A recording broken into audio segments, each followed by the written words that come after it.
Hello everyone, welcome back to my channel. I hope आप सभी अच्छे होंगे। आज की वीडियो में बात करने वाले हैं आदर्श पाठ योजना के बारे में। बीएड सेकेंड ईयर में फाइल बनती है आदर्श पाठ योजना 1 एंड आदर्श पाठ योजना 2 की। जो हमारा जो है ऑप्शनल सब्जेक्ट होता है उसमें हमें एक एक लेसन प्लान बनाना होता है। ठीक है, आज हम बात करने वाले हैं जो मैंने अपने फाइल में बनाया था। मेरा चूँकि साइंस था ऑप्शन में, सो मैंने जो बनाया था आज हम इस वीडियो में देखेंगे। तो वीडियो आज का हम स्टार्ट करते हैं। इससे पहले अगर आपने मेरे चैनल को सब्सक्राइब नहीं किया है तो कर लीजिए। चलिए शुरू करते हैं। आदर्श पाठ योजना, जैसे कि हम अन्य पाठ योजना बनाते हैं वैसे ही इसमें भी दिनांक, विषय, उपविषय, छात्रा अध्यापिका का नाम यानी अपना नाम, विद्यालय का नाम और इसके बगल में लिखते हैं कक्षा, अवधि, कलांश। ठीक है, उसके बाद जो है जो हमारा टॉपिक है, यानी मेरा टॉपिक है जंतु में पोषण, वो हम लिख देंगे। इतना लिखने के बाद जो है हम आते हैं सामान्य उद्देश्य पे। सामान्य उद्देश्य में हमें पता है कि हम विज्ञान विषय से जो है जो भी पढ़ने का हमारा उद्देश्य है विज्ञान विषय को, उसके बारे में हम 4-5 पॉइंट लिखते हैं। इसमें पहला पॉइंट है विद्यार्थियों को विज्ञान के तत्वों का ज्ञान कराना। दूसरा, विद्यार्थियों में विज्ञान के प्रति रुचि, एकाग्रता एवं आत्मविश्वास को उत्पन्न करना।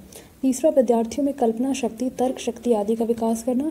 चौथा है विद्यार्थियों में वैज्ञानिक दृष्टिकोण उत्पन्न करना। अब हम बात करेंगे विशिष्ट उद्देश्य। विशिष्ट उद्देश्य का मतलब हमें पता है कि जो भी प्रकरण या जो भी टॉपिक हम लेते हैं उसका क्या उद्देश्य है, उसको जानने का क्या उद्देश्य है, ये हम विशिष्ट उद्देश्य में देखते हैं। तो पहला हम देखेंगे ज्ञानात्मक उद्देश्य।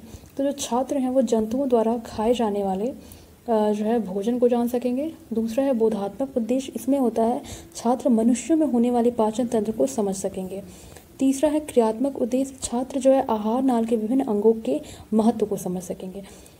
तत्पश्चात हम लिखेंगे सहायक सामग्री। सहायक सामग्री यानी पढ़ाते समय हमें किन किन चीज़ों की आवश्यकता होगी, किन किन चीज़ों की सहायता हम लेंगे, तो वो होगा पाचन तंत्र प्रस्तुत करता हुआ या प्रदर्शित करता हुआ चार्ट पेपर, कक्षा उपयोगी समस्त सहायक सामग्री जैसे चौक, डस्टर, ये सारी चीज़ें। ठीक है, अब देखिए पूर्व ज्ञान। पूर्व ज्ञान में हम देखेंगे कि छात्र जो हैं जंतुओं द्वारा खाए जाने वाले भोज्य सामग्री, ठीक है, के बारे में सामान्य जानकारी रखते हैं। अब हम बच्चों के सामने रखेंगे प्रस्तावना प्रश्न।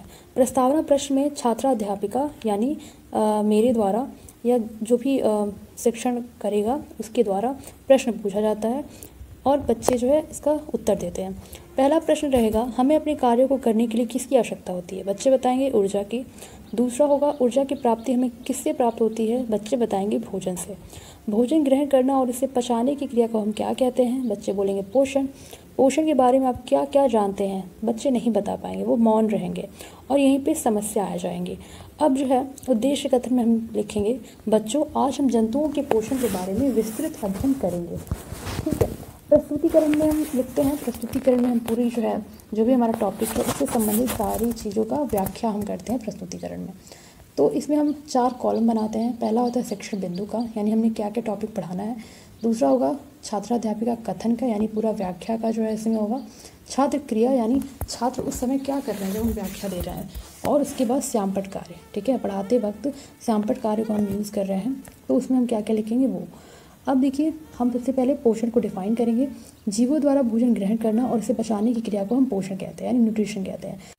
छात्र छात्रा ध्यानपूर्वक सुनते हैं और इधर जो है हम श्यामपट्ट कार्य भी करते रहेंगे। हम ब्लैक बोर्ड पर लिख देंगे पोषण और बच्चों को पोषण के बारे में बताएंगे भी। अब हम बताएंगे पोषण की आवश्यकता। मानव सहित सभी जीवों को अपने स्वास्थ्य, शारीरिक वृद्धि, विकास एवं गतिशीलता को बनाए रखने के लिए पोषक तत्व की आवश्यकता होती है, जिनसे हमें पोषण मिलता है। ठीक है, और छात्र छात्रा जो है ध्यानपूर्वक सभी बातों को सुनते रहेंगे। ठीक, पोषक तत्व के बारे में बताएंगे कि पोषक तत्व हैं वो हैं कार्बोहाइड्रेट, वसा, प्रोटीन, विटामिन आदि। पोषण प्रक्रिया के 2 भाग होते हैं, खाद्य पदार्थों को ग्रहण करना यानी अंतर्ग्रहण भी बोलते हैं जिसे हम, और दूसरा है उसका पाचन। अब हम आगे बढ़ेंगे और बच्चों को बताएंगे भोजन अंतर्ग्रहण की विधियाँ। मानव सहित अन्य जंतुओं में भोजन का अंतर्ग्रहण मुख द्वारा होता है। मधुमक्खी, तितली आदि में नलिका समान मुखांग होते हैं तथा टिड्डे के पैने मुखांग होते हैं जिनसे वे भोजन ग्रहण करते हैं। यानी कहने का ये मतलब है कि जैसे हम मनुष्य हैं तो हम तो मुख के द्वारा भोजन करते हैं, इसी तरीके से अलग जितने भी मतलब छोटे छोटे जीव हैं, ठीक है, उनका अलग अलग मुखांग होता है जिससे वो भोजन ग्रहण करते हैं। छात्र छात्रा ये सारी बातें सुनते रहेंगे। साथ ही में हम सैंपल कार्य भी करते रहेंगे। अब हम बताएंगे मानव में पाचन कैसे होता है। मनुष्य में मुख तथा मुख द्वारा ग्रहण किया गया भोजन एक लंबी नलिका से गुजरता है जिसे हम आहार नाल कहते हैं, इंग्लिश में से एलिमेंट्री कैनाल कहते हैं। इसके विभिन्न भाग होते हैं, उन भागों को हम बताएंगे मुख, गुहा, ग्रासनली, अमाशय, छोटी आंत, बड़ी आंत, मलाशय, गुदा या मलद्वार। अब हम बताएंगे मुख में जो है मुख में उपस्थित जितनी भी चीज़ें हैं उनके बारे में बताएंगे। तो हम बताएंगे कि हमारे मुख में दांत भी होते हैं। हम दांतों के प्रकार बताएंगे।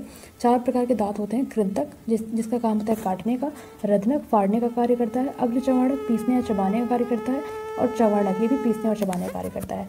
प्रक्रिया हम बताएंगे कि दांतों द्वारा चबाया गया, इधर हम दांत के प्रकार बताते समय उसका फिगर भी ड्रॉ कर देंगे कि कौन सा दांत किस तरीके का होता है। प्रक्रिया में हम देखेंगे दांतों द्वारा चबाया गया भोजन जो है लार में मिलकर लसलसा हो जाता है। ये भोजन को चिकना होकर ये भोजन को चिकना बनाता है, और ये जो चिकना भोजन होता है वो ग्रसनी में चला जाता है, वहाँ से ग्रासनली में जाता है, जो बाद में अमाशय में आती है। यहाँ पे भोजन जो है अम्लीय माध्यम में हो जाता है। भोजन में सभी सूक्ष्म जीव जो होते हैं ना नष्ट हो जाते हैं, क्योंकि अमाशय में हाइड्रोक्लोरिक एसिड होता है, यानी HCl होता है।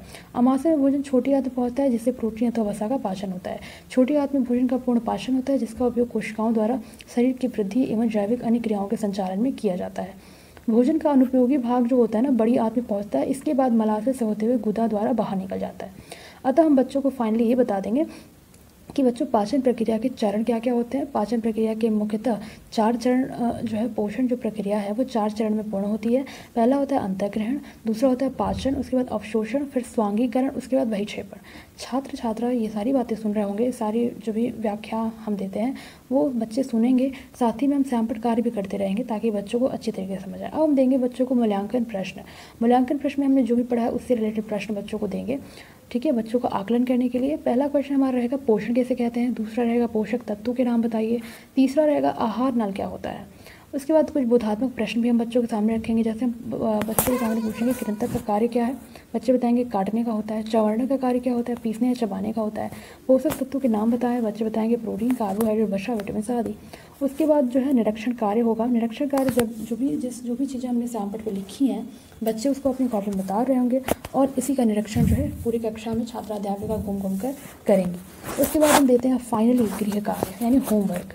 इसमें क्या होता है कि हम बच्चों को देंगे कि मानव आहार नाल में होने वाली प्रक्रिया का वर्णन कीजिए। इसके अलावा कुछ और भी हम गृह कार्य दे सकते हैं, आप लोग अपने हिसाब से लिख सकते हैं। तो ये रहा आदर्श पाठ योजना 1, ठीक है, साइंस के बच्चों के लिए, बायोलॉजिकल साइंस, ठीक है। आई होप आपको ये वीडियो अच्छी लगी होगी। अगर वीडियो पसंद आई हो तो वीडियो को लाइक करिए, शेयर करिए, साथ ही कमेंट भी करिए। कमेंट करने से हमें मोटिवेशन मिलता है अगला वीडियो बनाने के लिए। सो कमेंट ज़रूर करें, साथ ही चैनल को सब्सक्राइब कर लीजिए ताकि इससे और इसी तरीके से बेहतरीन वीडियोज़ जो है मैं अपलोड करती रहूँ। Thank you so much.